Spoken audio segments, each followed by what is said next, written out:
BJP নেতারা ঘুরছেন আসানসোল থেকে দুর্গাপুর, কলকাতা থেকে দুর্গাপুর আসছেন বিজেপি নেতারা, অতি সাধারণ বিজেপি নেতা।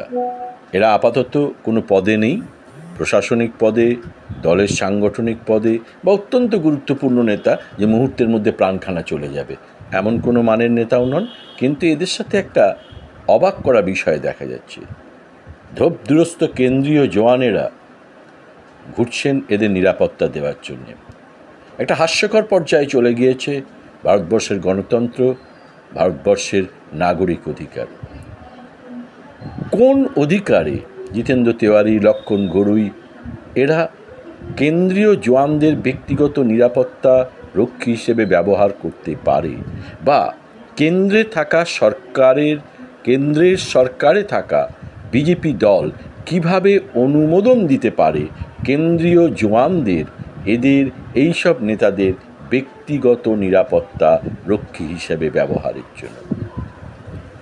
প্রশ্ন উঠছে, জিতেন্দ্র তেওয়ারি আপাতত কোনো পদেই নেই, তিনি একজন অত্যন্ত সাধারণ নেতা। কত বড় সংগঠন আছে বা সেটা প্রশ্ন পড়ে। তিনি নরেন্দ্রনাথ চক্রবর্তীর কাছে হেরেছেন, তিনি বিজেপির কোনো দলীয় সংগঠনে সেরকম কোনো গুরুত্বপূর্ণ পদ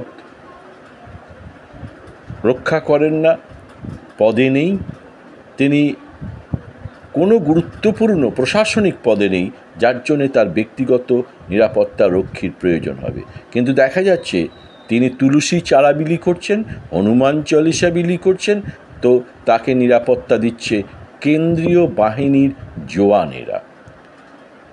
বিধায়ক লক্ষণ গড়ুই ইনি ঘুরছেন, ফিরছেন, বিক্ষোভ দেখাচ্ছেন, দেখা যাচ্ছে তার পাশে রয়েছে কেন্দ্রীয় বাহিনীর জওয়ানেরা। প্রশ্ন উঠছে, দিলীপ ঘোষকে দেখা গেল দুর্গাপুরে বেশ কিছুদিন আগে, তার সাথে দেখা গেল কেন্দ্রীয় জওয়ানেরা তার নিরাপত্তা রক্ষা কাজে ব্যস্ত। তিনিও আপাতত কোনো পদে নেই। এটা অনেকেই দুর্গাপুরের রাজনৈতিক মহলে এটা নিয়ে হাসাহাসি হচ্ছে, সাথে সাথে বলা হচ্ছে যে এই ধরনের নেতাদের পিছনে কেন্দ্রীয় বাহিনীর জওয়ানদের ব্যক্তিগত নিরাপত্তা রক্ষী হিসাবে ব্যবহার করতে দেওয়ার অনুমতিটাই একটা লজ্জার এবং অগণতান্ত্রিক এবং অবিবেচনাপ্রসূত। প্রথমত, কেন্দ্রীয় বাহিনীর জওয়ানদের যে মান সম্মান, যে সম্মান, সেই সম্মানটাই ভুলুণ্ঠিত হচ্ছে অতি সাধারণ মানের বিজেপি নেতাদের ব্যক্তিগত নিরাপত্তা রক্ষী হিসেবে ব্যবহারের জন্য। এবং এটা স্বাভাবিকভাবেই কেন্দ্রীয় বাহিনীর জওয়ানদের আত্মমর্যাদায় আঘাত আনা হচ্ছে। কিন্তু যেহেতু তারা চাকরি ক্ষেত্রে নিয়ম শৃঙ্খলা মেনে চলেন, তাই তারা চুপচাপ মেনে নিচ্ছেন। অনেকেই মনে করছেন যে তৃণমূল সাংসদ কীর্তি আজাদের বা অন্যান্য তৃণমূল সাংসদদের উচিত সংসদে এ বিষয় নিয়ে প্রশ্ন তোলা, কারণ এটা শুধু অনৈতিক নয়, কেন্দ্রীয় বাহিনীর জওয়ানদের অতি সাধারণ মানের বিজেপি নেতাদের ব্যক্তিগত নিরাপত্তা রক্ষী হিসেবে ব্যবহারের ফলে প্রকৃত স্থলে এই কেন্দ্রীয় বাহিনীর জওয়ানদের নিযুক্ত করা যাচ্ছে না, তাদের দিয়ে অন্যান্য কাজে, গুরুত্বপূর্ণ কাজে নিরাপত্তা রক্ষা করা যাচ্ছে না, এমনটাই কিন্তু উঠে আসছে বিভিন্ন মহল থেকে। সবচেয়ে বড় প্রশ্ন, কেন্দ্রীয় বাহিনীর জওয়ানেরা কিভাবে একটি রাজনৈতিক দলের সাধারণ, প্রশাসনিক পদে নেই, সাধারণ মানের নেতাদের নিরাপত্তা রক্ষা করছে, তাদেরকে ব্যবহার করা হচ্ছে। তাহলে এদের বেতন কে দেয়? এদের বেতন কোথা থেকে আসে? যদি নিরাপত্তা রক্ষী, এই কেন্দ্রীয় বাহিনী জওয়ানদের নিরাপত্তা রক্ষী হিসেবে ব্যবহারের জন্যে বিধায়ক লক্ষণ গড়ুই, জিতেন্দ্র তিওয়ারি, দিলীপ ঘোষরা নিজেদের পকেট থেকে বেতন দিয়ে থাকেন, তাহলেও কিন্তু প্রশ্ন উঠছে, কেন্দ্রীয় বাহিনীর জওয়ানদের এভাবে ব্যবহার করা উচিত নয়। কারণ পুলিশ আছে।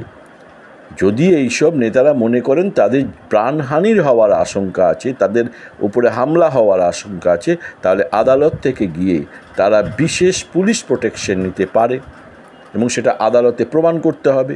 কিন্তু এভাবে মুড়ি মুড়কির মতন বিজেপি নেতাদের যেভাবে কেন্দ্রীয় বাহিনীর জওয়ানদের নিরাপত্তা রক্ষী হিসেবে ব্যবহার করছে, তা নিতান্তই লজ্জার এবং অগণতান্ত্রিক বলে মনে করছে দুর্গাপুরের রাজনৈতিক মহল।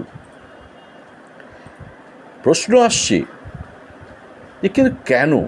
প্রথমত, তৃণমূলের সাথে একটা পাল্টা গুরুত্বপূর্ণ দেখাতে হেভিওয়েট, তারা কত বড় হেভিওয়েট নেতা এটা বিরোধী দলের মাঝখানে প্রমাণ করার, যে বিজেপি কেন্দ্রের সরকারে রয়েছে এবং বিজেপির মধ্যে তারা কত বড় নেতা, যে তাদের একটা কেন্দ্রীয় বাহিনীর জওয়ানদের নিরাপত্তা রক্ষী হিসেবে ব্যবহার করার অধিকার দেওয়া হচ্ছে।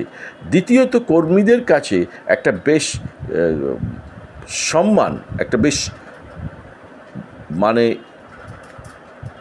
যে সবসময় একটা লক্ষ্য রাখা হচ্ছে যে তাদের মধ্যে ব্যবহার যে মনে হচ্ছে যেন এটা কাজের ক্ষেত্রে, অর্থাৎ তারা দলের অনেক বড় নেতা, তাদের গুরুত্ব অনেক, এটা কর্মীদের মধ্যে দেখানোর একটা প্রবণতা বিজেপি নেতাদের মধ্যে এসেছে এবং বিজেপি নেতারা এটা করছে।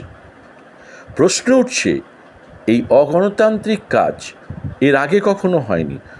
দেখা গিয়েছে ভিপি সিং সরকার রাজীব গান্ধীর নিরাপত্তা রক্ষী তুলে নেওয়ার ফলেই, জেড ক্যাটাগরি নিরাপত্তা বাতিল করে দেওয়ার পরেই রাজীব গান্ধী কিন্তু সন্ত্রাসবাদী হামলায় প্রাণ হারিয়েছিলেন।